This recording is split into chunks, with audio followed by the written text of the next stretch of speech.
I'm in the beautiful capital city of Slovakia, the city of Bratislava. I'm meeting here with what they call the Fellowship of National Offices, and that's a gathering of the international directors of Derek Prince Ministries. Derek Prince has always had a love for Israel. I'm going to have the opportunity to talk with some of the directors and ask them how Derek's heart for Israel has affected their life and ministry as the years have gone on.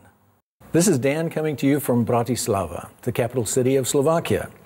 And I have the opportunity to talk with Mark Devito. Mark has been with Derek Prince Ministries for 25 years. You're currently the Director of Operations and Finance. That's correct.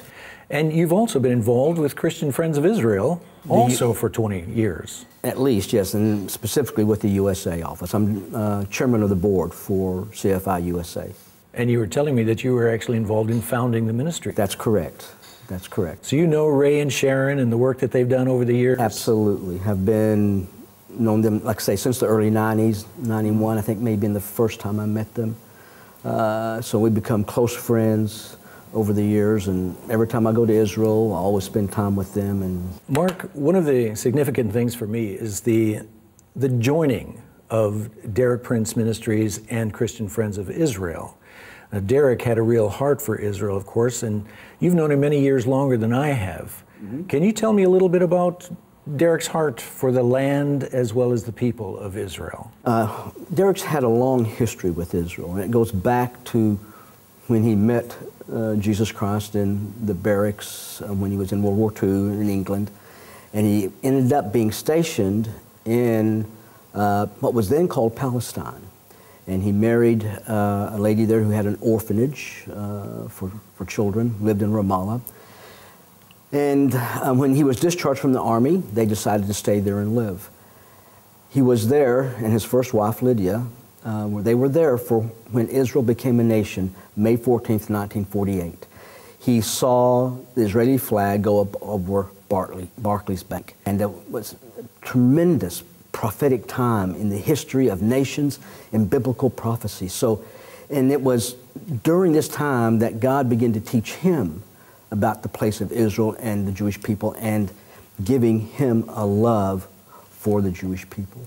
Actually, some of the girls that he adopted when he married Lydia are Jewish girls. That's correct. Christian Friends of Israel is a ministry that ministers to the Jewish people, really hands-on mercy ministries and help ministries and things. And that was also very much Derek's heart, wasn't it? Yes. Derek has a little booklet called Our Debt to Israel. And he outlines in that booklet why we have a debt to Israel, that without Israel there would be no patriarchs, there would be no prophets, there would be no psalms written, and there would be no apostles, and there would be no Messiah for us. And that because of that legacy that God gave actually to the nations, to the world, we owe a debt to Israel, because it's through them that salvation came to us. Did you sort of naturally have this heart for Israel, or what motivated you to get involved? Hearing Derek teach about Israel and opened up this whole new concept, this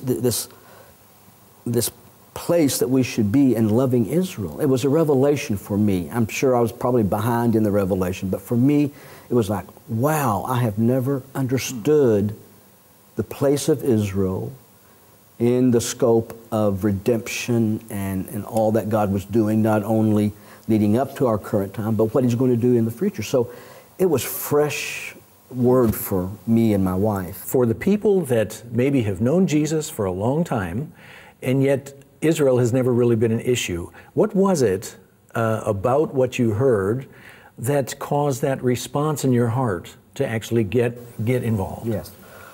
Well, like a lot of believers, I had accepted a teaching called replacement theology. That because the claim would be Israel killed Jesus, God disowned the nation of Israel, and now the church takes the place of Israel. And now the church is going to inherit all of Israel's blessings. God divorced the nation, divorced the people, and they're no longer God's people. The church is God's people, and we are it. That's been a very common sort of an idea, hasn't it, over the past even centuries? Oh, most mainstream denominations, that's their theology, that the church replaced Israel, and that there was no more place for them in the covenant or God's plan. So when I began to hear this, it was just like, oh my gosh, I've believed this wrong thing for so long, and to discover that I've been walking with this deception, if I can use that term. I mean, it's a deception, that's what it is. I felt like I was missing a part of my spiritual life, that it's not just this narrow-mindedness and everything is for the church, that there's a big plan that God put into place here.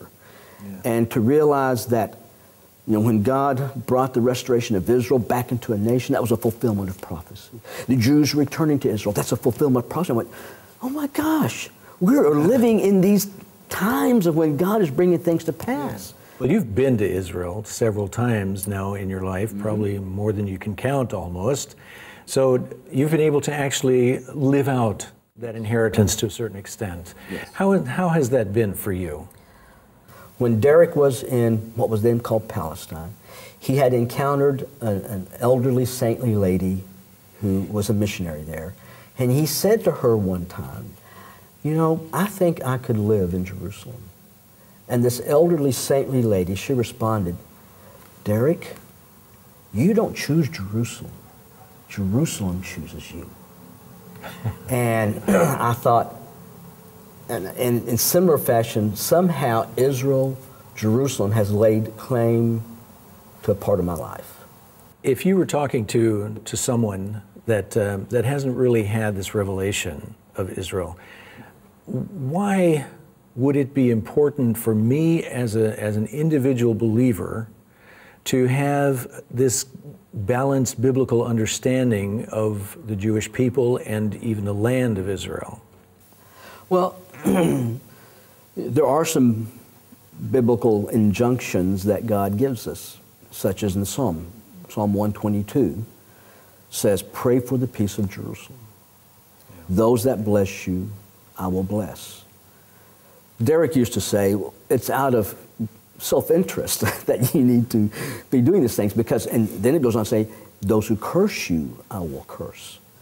Well, nobody wants that. Nobody wants to be cursed. You know, I want to be blessed. Well, Mark, it's been a joy hearing your heart. Thanks very much for taking the time and sharing with us. Well, it's been a pleasure. Thank you for inviting me.